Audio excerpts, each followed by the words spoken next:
T20 உலகக்கோப்பை தொடர் இப்போது தொடங்கிவிட்டது. இந்த தொடரில் மொத்தம் 20 அணிகள் பங்கேற்றிருக்கிறது. இதுவரை இல்லாத அளவுக்கு இந்த முறைதான் அதிக அணிகள் இந்த T20 உலகக்கோப்பையில் பங்கேற்றிருக்கிறது. அந்த வரிசையில் இந்த T20 உலகக்கோப்பை தொடரில் ஏ பிரிவு, பி பிரிவு, சி பிரிவு, டி பிரிவு என்று 4 பிரிவுகளாக அணிகள் பிரிந்திருக்கிறது. இதில் ஏ பிரிவில் இந்திய அணி, நமீபியா அணி, நெதர்லாந்து அணி, பாகிஸ்தான் அணி, USA அணி என அதாவது அமெரிக்க அணி என்று 5 அணிகள் பங்கு பெற்றுள்ளது. அதனைத் தொடர்ந்து பி பிரிவில் ஆஸ்திரேலியா அணி, அயர்லாந்து அணி, ஓமன் அணி, ஸ்ரீலங்கா அணி, ஜிம்பாப்வே அணி என இந்த 5 அணிகள் பங்கேற்றிருக்கிறது.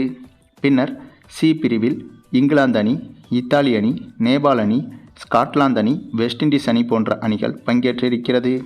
கடைசியாக டி பிரிவில் ஆப்கானிஸ்தான் அணி, கனடா அணி, நியூசிலாந்து அணி, சவுத் ஆப்பிரிக்கா அணி, ஐக்கிய அரபு அணி என இத்தகைய அணிகள் பங்கு பெற்றிருக்கிறது. ஆகவே இந்த முறை இந்த T20 உலகக்கோப்பை தொடர் என்பது மிகப்பெரிய தொடராக நடக்க இருக்கிறது. அதுவும் இந்த உலகக்கோப்பை தொடர் என்பது இந்தியாவில் வைத்தும் இலங்கையில் வைத்தும் நடைபெறுகிறது. அதாவது 2 நாடுகளில் இந்த தொடர் நடைபெறுகிறது. இதன் காரணமாக இந்த தொடரில் இந்தியா, இலங்கை போன்ற அணிகளுக்கு கூடுதல் அட்வான்டேஜ் இருக்கிறது. இந்த அட்வான்டேஜை ஸ்ரீலங்கா அணி பயன்படுத்தி கொள்ளுமோ கொள்ளாதோ, கண்டிப்பாக இந்திய அணி இந்த சொந்த மைதானம் என்ற அட்வான்டேஜை சூப்பராக பயன்படுத்தி கொள்ளும். அதற்கு சாம்பிள் தான் இப்போது நடந்து முடிந்த இந்த முதல் T20 மேட்ச். ஆமாங்க, இந்த முதல் போட்டியில் ஏ பிரிவில் இருக்கும் இந்திய அணியும் அமெரிக்க அணியும் மோதியது. இந்த போட்டி மீதான பரபரப்பு என்பது இரு நாட்டு ரசிகர்கள் மத்தியிலும் அதிகமாகவே இருந்தது.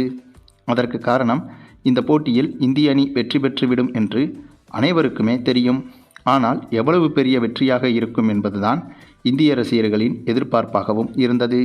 அதே சமயம் அமெரிக்க ரசிகர்களை பொறுத்தவரையில் இந்த போட்டியில் அதிர்ஷ்டவசமாக நம்முடைய அணி இந்திய அணியை வீழ்த்திவிடாதா என்ற எதிர்பார்ப்பும் அமெரிக்க ரசிகர்கள் மத்தியில் இருந்தது. அத்தகைய எதிர்பார்ப்புகளுக்கு மத்தியில் தொடங்கிய இந்த போட்டியில் டாஸை வென்ற இந்திய அணி முதலில் பேட்டிங் செய்ய களமிறங்கியது. அப்படி களமிறங்கிய இந்திய அணியில் இந்த முறை ஓப்பனிங்கில் அபிஷேக் சர்மாவும் சஞ்சு சாம்சனும் களமிறங்கியிருந்தார்கள். அப்படி களமிறங்கிய இந்த இருவரும் களமிறங்கியதிலிருந்தே அதிரடியான ஆட்டத்தை தொடங்க, ஆனால் வழக்கம் போல சஞ்சு சாம்சன் மட்டும் இந்த போட்டியிலும் சொற்ப ரன்களில் இவரது விக்கெட்டை இழந்தார். ஆனால் அபிஷேக் சர்மாவோ இவர் மட்டும் தனியாக அதிரடியில் மிரட்டி வந்தார். மேலும் சஞ்சு சாம்சன் அவுட் ஆனதுக்கு பிறகு சஞ்சு சாம்சனை தொடர்ந்து அபிஷேக் சர்மாவோடு ஜோடி போட்டார் இசான் கிசான்.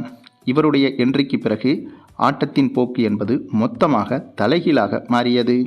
ஏனென்றால் இசான் கிசானை பொறுத்தவரையில் இப்போது பேய் ஃபார்மில் பேட்டிங் செய்து வருகிறார். இதற்கு முன்பு நடைபெற்ற நியூசிலாந்துக்கு எதிரான தொடரில் இந்த மனுஷன் ருத்ர தாண்டவமே ஆடியிருந்தாப்புல. ஆக அதே போல ஒரு ஆட்டத்தை இந்த போட்டியிலும் இவர் ஆட, இதனால் கத்துக்குட்டி அணியான அமெரிக்க அணியின் பவுலர்கள் என்ன செய்வதென்று தெரியாமல் திகைத்து போய் நின்றனர். பின்னர் ஒரு கட்டத்தில் அதிரடியாக விளையாடி வந்த அபிஷேக் சர்மா 62 ரன்கள் எடுத்திருந்த போது இவரது விக்கெட்டை இழக்க, அதற்கு பிறகு சூரியகுமார் யாதவ் களமிறங்கினார்.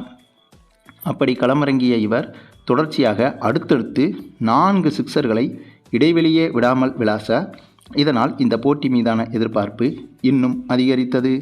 கிட்டத்தட்ட சூரியகுமார் அடித்த இந்த அதிரடியை பார்க்கும்போது இவரே அசால்ட்டாக இந்த போட்டியில் சதத்தை எடுத்து விடுவார் என்றுதான் தோன்றியது. அந்தளவுக்கு இவர் களத்தில் இறங்கி இவர் எதிர்கொண்ட முதல் 4 பந்துகளிலுமே முதல் 4 பந்துகளிலுமே தொடர்ச்சியாக 4 சிக்சர்களை அடித்திருந்தார் சூரியகுமார் யாதவ். ஆனாலும் எதிர்பாராத விதமாக 5வது பந்திலும் இவர் சிக்சர் அடிக்க வேண்டும் என்று இவரது விக்கெட்டை இழந்தார். அதன் பிறகு ரிங்கு சிங் களமிறங்கினார். அந்த சமயத்தில் ரிங்கு சிங்கும் அதிரடியில் காட்டுன்னு காட்ட, இதனால் அமெரிக்க அணியின் பவுலர்களுக்கு கத்தி போய் வாழு வந்த கதையாட்டம். ஒருவர் அவுட் ஆகிவிட்டார் என்று சந்தோஷப்படுவதா, அல்லது இவர் அவுட் ஆகாமல் இருந்தால் இதற்கு பின்னால் வரும் பேட்ஸ்மேன் இதைவிட அதிரடியாக விளையாடினால் சிக்கலாகிவிடும், ஆகவே இந்த பேட்ஸ்மேன் விக்கெட்டை இழக்காமல் இருந்தாலும் சரிதான் என்று யோசிப்பதா என்று 2 மனநிலையில் அமெரிக்க அணியினர் தள்ளப்பட்டனர். அந்தளவுக்கு இந்திய அணி பேட்ஸ்மேன்கள் ஒவ்வொருவரும் அதிரடியில் மிரட்டி எடுத்தனர். இந்த உலகக்கோப்பை தொடருக்கு முன்பாக சமீபத்தில் நடைபெற்ற நியூசிலாந்துக்கு எதிரான தொடரிலேயே இந்திய அணி அந்த காட்டியது. அதுவும் ஒரு போட்டியில் 271 ரன்கள் வரை இந்திய அணி அசால்ட்டாக எடுத்திருந்தது. அந்தளவுக்கு பலம் வாய்ந்த நியூசிலாந்து அணிக்கு அந்த நிலைமை என்றால், இந்த கத்துக்குட்டி அணியான அமெரிக்க அணியை இந்திய அணி எந்த அடி அடிக்கும் என்பதற்கு இந்த ஒரு போட்டியே உதாரணம். அந்தளவுக்கு அதிரடியாக விளையாடி வந்த இந்திய அணியில் ஒரு கட்டத்தில் சூப்பராக விளையாடி கொண்டிருந்த இசான் கிசான் இந்த முறையும் சதத்தை எடுத்து 102 ரன்களில் விக்கெட்டை இழக்க, இவருக்கு பிறகு ஹார்திக் பாண்டியா களமிறங்கினார். அப்படி களமிறங்கிய இவர் இசான் கிசானை காட்டிலும் 2 மடங்கு அதிரடியை வெளிக்காட்டினார். இதன் காரணமாக அமெரிக்க அணியினர் என்ன செய்வதென்று தெரியாமல் பந்தை அடிக்கடி நடுவர்களிடம் காட்டி பந்தை மாற்றி கொடுக்க முடியுமா என்று கேட்டு வந்தனர். ஆனால் நடுவர்களோ பந்தில் எந்த பிரச்சனையும் இல்லை, நன்றாகத்தான் இருக்கிறது என்று கூறி பந்தை நன்றாக ஆராய்ந்து பார்த்துவிட்டு மீண்டும் அமெரிக்க பவுலர்களிடமே கொடுத்து விட்டனர். அந்தளவுக்கு அமெரிக்க அணி பவுலர்கள் இந்த போட்டியில் நடுங்கிவிட்டனர் என்றுதான் சொல்ல வேண்டும்.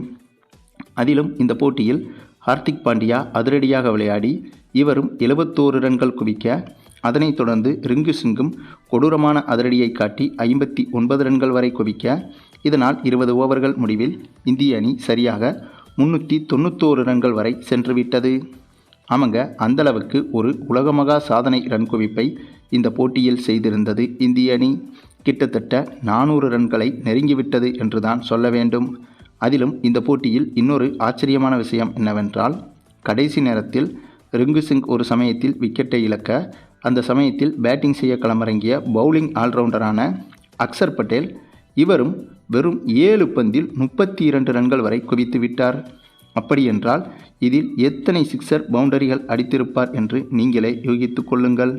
அந்தளவுக்கு இவரும் ஒரு பந்தை கூட தடுப்பாட்டம் ஆடாமல் எதிர்கொள்ளும் அனைத்து பந்துகளையும் சிக்ஸரை நோக்கியே பறக்கவிட்டார். இதன் காரணமாகத்தான் இந்திய அணி 20 ஓவர்கள் முடிவில் 391 ரன்கள் வரை குவித்திருந்தது.